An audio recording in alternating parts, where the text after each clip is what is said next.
ATN নিউজে একটা খবর শুনলাম, খুব ইন্টারেস্টিং খবর শুনে আমার যেটা মনে হলো সেটা হলো, যার বিয়ে তার খোঁজ নাই, পাড়া পড়শির ঘুম নাই, এরকম। প্রিয় দর্শক শ্রোতাবৃন্দ, আশা করি সবাই ভালো আছেন, যে যেখানে আছেন। খুবই গুরুত্বপূর্ণ একটা ভিডিওর অবতারণা করতে যাচ্ছি, আশা করি সাথে থাকবেন এবং অবশ্যই এই ছোট্ট চ্যানেলটাকে একটু সাবস্ক্রাইব করে সাথে থাকবেন।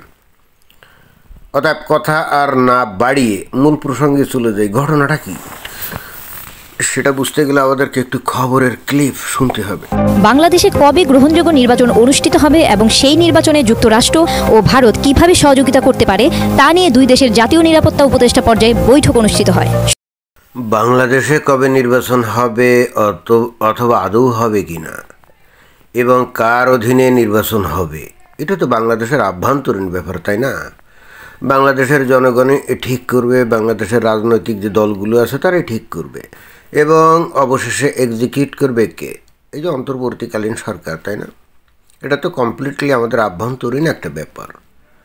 তো এই আভ্যন্তরীণ ব্যাপারে হস্তক্ষেপ করার জন্য এই যে আমেরিকা এবং ভারত মিলে এই যে মিটিং করছে, এটা বুঝলাম না তো। যার বিয়ে তার খোঁজ নাই, পাড়া পড়শির ঘুম নাই। এখন কথা হচ্ছে, আমাদের দেশকে নিয়ে কে কোথায় মিটিং করে বেড়ালো না বেড়ালো এগুলো খোঁজখবর আমরা না নিলেও পারি। ভারত ও আমেরিকার হয়তো খেয়ে দেয় কাম নাই, এই জন্য মিটিং করে বেড়াচ্ছে, তাই না? কিন্তু যদি ঘটনাটা এমন হয় যে ওরা যে ধরনের সিদ্ধান্ত গ্রহণ করলো সেইটা যদি বাংলাদেশের এই অন্তর্বর্তীকালীন সরকারের উপরে চাপিয়ে দিতে চায়, তাহলে তো এইটা আমরা কোনোভাবেই মানব না। আমরা তো প্রতিজ্ঞা করেছি এই যে 5 অগাস্টের পরে, তাই না? আমাদের দেশের স্বাধীনতা এবং সার্বভৌমত্বের মধ্যে যদি কেউ হস্তক্ষেপ করে তাহলে তাদের হস্ত আমরা কি ব্যঙ্গে খান করে দেবো, তাই না? অন্তত আমাদের যে ওই সমন্বয়ক যারা আছে, বৈষম্য বিরোধী আন্দোলনের যারা নেতা আছে, তারা তো এই দায়িত্ব পালন করবে, কারণ তারাই তো এই বিষয়ে বেশি সোচ্চার। তো খবর আরও একটু শোনা যাক যে আসলে এই ভারত আর আমেরিকা কি করতে যাচ্ছে এবং কেনই বা করতে যাচ্ছে, মানে এদের এত সমস্যাটা কি? আমাদের কাছে তো কোনো সমস্যা না, আমরা তো ভালোই আছি। ডক্টর মোহাম্মদ ইউনূস এবং সমন্বয়করা দেশটাকে তো ভালোই চালাচ্ছে। তাহলে এটা কি এদের সহ্য হচ্ছে না, নাকি ঘটনাটা কি? বুঝিয়া আরও একটু খবরের মধ্যে ঢুকি। শনিবার কলকাতায় আমেরিকান সেন্টারে সাংবাদিকদের সঙ্গে মত বিনিময়কালে ভারতে নিযুক্ত মার্কিন রাষ্ট্রদূত এরিক গারসেটি এ তথ্য জানান। তা ভাই এরিক গারসেটি, আপনার কি খেয়ে দেয়ে কাম নাই নাকি?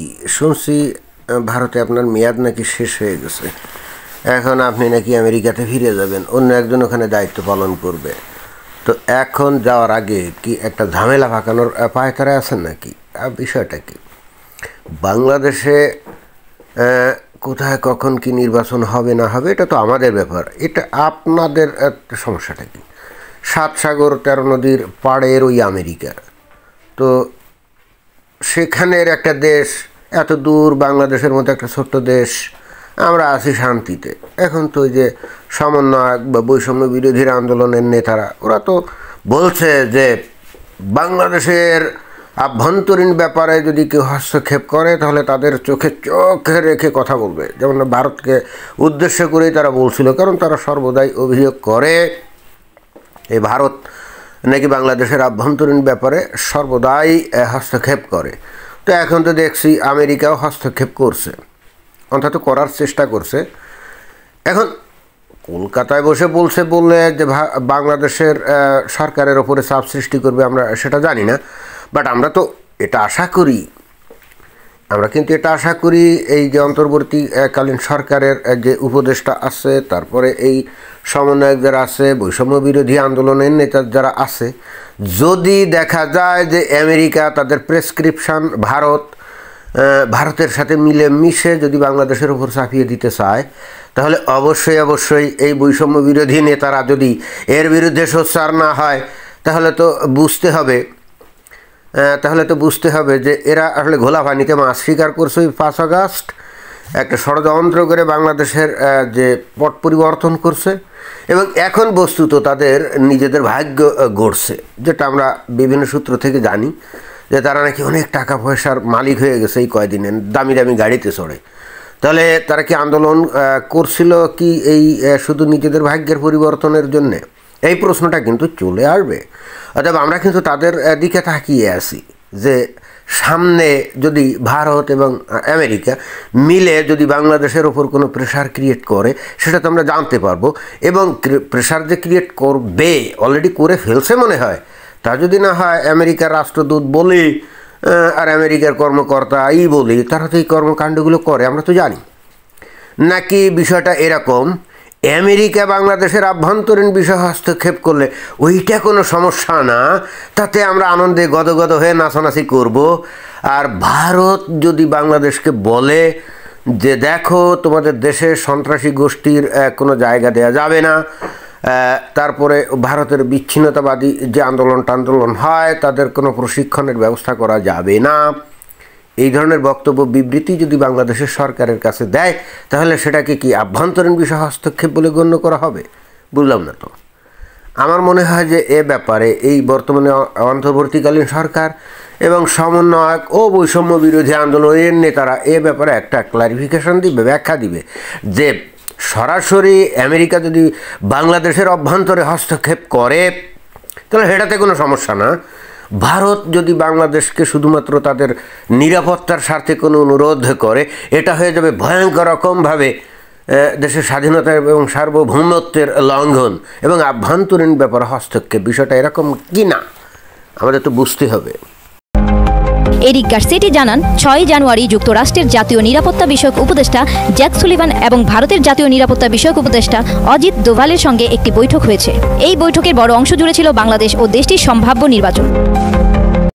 জ্যাক সুলিভান অর্থাৎ আমেরিকার নিরাপত্তা উপদেষ্টা, আর এই যে ভারতের নিরাপত্তা উপদেষ্টা কি অজিত ডোভাল, এদের কি খেয়ে দেয় কাম নাই, নাকি এ পেটে গুড়া কৃমি আছে, চুলকায় পাশায় নাকি, এই জন্যে তারা মিটিং করে? মস্কারি নাকি? বাংলাদেশে কবে নির্বাচন হবে, কিভাবে নির্বাচন হবে, এটা তো আমাদের আভ্যন্তরীণ ব্যাপার। তোমরা মিটিং ফিটিং করে তারপরে আবার এটা খবরে প্রচার করে, বিষয়টা কি? এটা তো আমার মনে হয় যে রীতিমতো ছেলে খেলা শুরু করছে। বাংলাদেশের আপামর জনগোষ্ঠী এখনও এর বিরুদ্ধে রুখে দাঁড়ায় নাই। আমরা তো অন্তর্বর্তীকালীন সরকারের পক্ষ থেকে অথবা ওই যে সমন্বয়ক যারা, তাদের কাছ থেকে তো এই ব্যাপারে একটা সাড়া শব্দ পাচ্ছি না। ঘটনাটা কি? এরা 5 আগস্টে বাঘের মতো হুঙ্কার দিয়েছিল, এখন কি সব বিড়াল হয়ে গেছে নাকি? যদি তাই হয় তাহলে তো বিপদ। এখন তো এই যে ভারত আর আমেরিকা এরা যৌথভাবে বাংলাদেশের ভিতরে হস্তক্ষেপ করার চেষ্টা করছে, স্বাধীনতা এবং সার্বভৌমত্বকে ভুলুণ্ঠিত করার চেষ্টা করছে। কোথায় সমন্বয়ক, কোথায় উপদেষ্টারা এবং কোথায় ডক্টর মোহাম্মদ ইউনূস? আপনারা কোথায়? আপনারা যে কোনো কিছুই বলছেন না। ঘটনাটা কি, বিষয়টা কি? এরা একেবারে প্রকাশ্যে এই যে একেবারে সংবাদ সম্মেলন করে বাংলাদেশের মধ্যে হস্তক্ষেপ করার জন্য পায়তারা করছে এবং সেগুলো তারা প্রকাশ্যে ডিক্লারেশন দিচ্ছে, আর আপনাদের মুখে কোনো সাড়া শব্দ নেই। এটা তো বোধগম্য হলো না। নাকি আপনারা বিক্রি হয়ে গেছেন? কোনটা? ঘটনা তো পেঁয়াজ খেয়ে গেল। আপনারা কি এখন হঠাৎ করে সবাই ভারতের দালাল হয়ে গেলেন? 5 আগস্টের যে অভ্যুত্থান আপনারা ঘটিয়েছিলেন, সেটা না ভারতের থেকে বাংলাদেশকে উদ্ধার করছিলেন? আপনাদের ন্যারেটিভ ছিল বাংলাদেশ নাকি ভারতের উপনিবেশ। 5 আগস্ট আপনারা নাকি দ্বিতীয়বার বাংলাদেশকে স্বাধীন করছিলেন। তো এখন আপনাদের হাক ডাক কোথায় গেল? ও আচ্ছা, আমি তো একটু বেশি বলে ফেললাম। অর্থাৎ কে কোথায় মিটিং সিটিং করে বেড়ালো এইটা নিয়ে তো কথা বলে লাভ নেই। অর্থাৎ কান নিয়ে গেছে সিলের পিছনে দৌড়াদৌড়ি করে তো কোনো লাভ নেই। যখন প্রকৃত অর্থে বাংলাদেশের ওপরে কোনো কিছু এরা চাপিয়ে দিবে তখন হয়তো বলবেন। আচ্ছা ঠিক আছে, আমরা একটু অপেক্ষা করতে পারি নাকি? তিনি জানান, তিনি নিজেই সেই বৈঠকে উপস্থিত ছিলেন। বাংলাদেশ ইস্যুতে তাদের আলোচনার মূল বিষয় ছিল নির্বাচন, কিভাবে দ্রুততম সময়ের মধ্যে বাংলাদেশ একটি গ্রহণযোগ্য নির্বাচন হতে পারে এবং এক্ষেত্রে যুক্তরাষ্ট্র ও ভারত কিভাবে বাংলাদেশকে সহযোগিতা করতে পারে, এ নিয়ে মূলত আলোচনা হয়েছে। ফাজলামের একটা সীমা থাকা উচিত। অর্থাৎ বাংলাদেশে দ্রুততম সময়ে কিভাবে নির্বাচন করা যেতে পারে, সুষ্ঠু নির্বাচন করা যেতে পারে এবং এখানে ভারত এবং ওই আমেরিকা কিভাবে সাহায্য করতে পারে, এটা নিয়ে তারা মিটিং করছে। এটা একটা ফাজলামি না? এটা তাদের কি কেউ অনুরোধ করছে নাকি যে হে ভারত, হে আমেরিকা, আমাদের দেশে তোমরা একটু ইলেকশনে সাহায্য করো বা ইলেকশন করতে সাহায্য করো? তাদের কাছে তো কেউ সাহায্য চায় নেই, তাহলে তারা আগ বাড়িয়ে সাহায্য করার জন্যে আসার অর্থ কী? দেশের আভ্যন্তরীণ বিষয় হস্তক্ষেপ করা না? তো যাই হোক, তারা এখন মিটিং করছে। এখন যে কেউ যেখানে সেখানে বসে মিটিং করলে আমাদের তো আর কিছু বলার নেই। ওদের খেয়ে দেয়ে কাজ নাই, পয়সা কড়ি আছে, খরচ করলো মিটিংয়ের নাম করে, খাইলো দাইলো, মজা লুটলো আর কি। এখন এ ব্যাপারে তো আমরা তাদেরকে কিছু বলতে পারি না।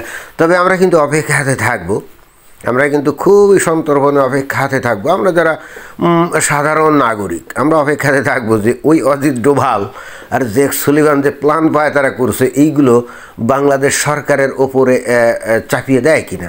আমরা যদি দেখি যে অন্তর্বর্তীকালীন সরকার কথা নেই বার্তা নেই, হঠাৎ করে যদি ডিক্লারেশন দেয় যে খুব তাড়াতাড়ি ইলেকশন হবে, তাহলে আমরা ধরে নেব তাহলে এই ভারত আর আমেরিকা যে প্ল্যান করছে সেটাই এই অন্তর্বর্তীকালীন সরকার বাস্তবায়ন করতে যাচ্ছে, তাই না? কারণ এ পর্যন্ত আমরা অন্তর্বর্তীকালীন সরকারের কাছে যখনই মানুষজন সাংবাদিক জিজ্ঞেস করছে যে ইলেকশন কবে হবে, কায়দা করে এড়িয়ে গেছে, বলছে সংস্কার করতে হবে তারপরে হবে। এখন হঠাৎ করে কথা নাই বার্তা নাই যদি অন্তর্বর্তীকালীন সরকার বলে যে এই বছরের অমুক মাসে তমুক মাসে ইলেকশন হবে, তাহলে তো বুঝতে হবে এই সমস্ত সংস্কার হুদা ভোগাস।